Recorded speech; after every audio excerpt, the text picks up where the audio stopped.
Hi and welcome to DIY Breastfeeding. My name is Robin Kaplan. I'm an international board certified lactation consultant, owner of the San Diego Breastfeeding Center, and host of the Boob Group podcast.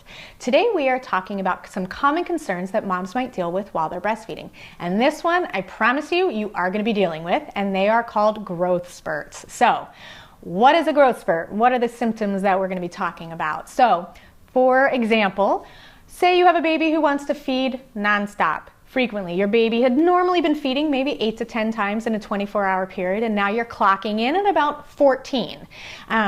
You find that the times in between that time that your baby is feeding is shorter. Your baby might seem fussy. He or she seems kind of tired, but then every time they try to fall asleep, they just want to keep eating. And you might feel that your breasts feel a lot softer because they never have the opportunity to actually fill up in between feedings because your baby is feeding constantly.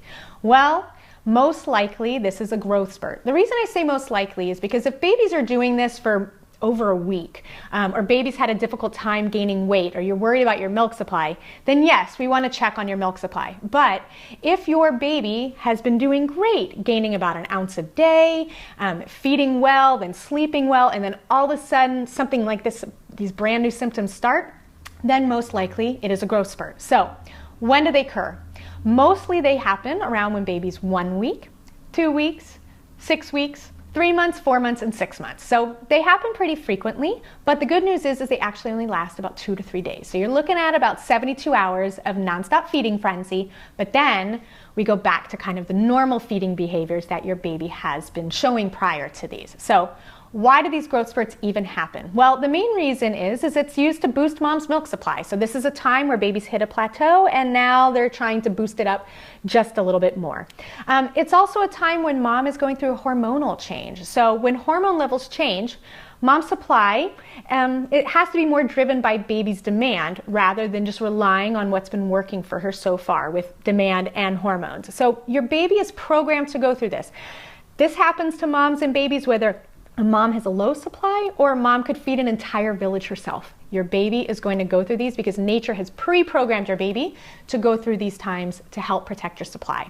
You might also find that you'll get some growth spurts even in between these times, and what those are developmental milestones happening. So teething, sitting, crawling, you name it, that might disrupt your baby's sleep, they're going to want to feed more frequently. So again, it's a great way to get that extra stimulation to help keep up that milk supply so that way you can breastfeed for as long as you are planning to breastfeed for. So now we know what growth spurts are, but how do you survive this 72-hour feeding frenzy? Well, a couple things first. Plan to breastfeed a lot. Sometimes just knowing that it's normal makes it a little bit more palatable to handle.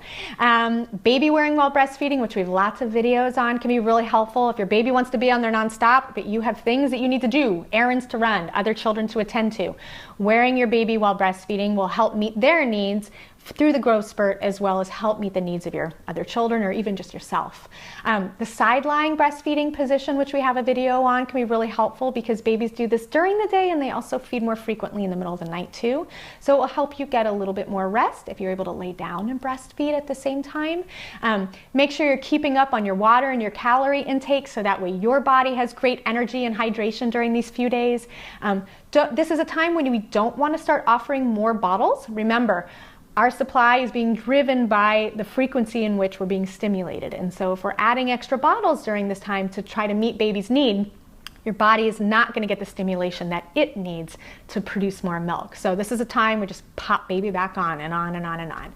And then remember, it's temporary. So relax.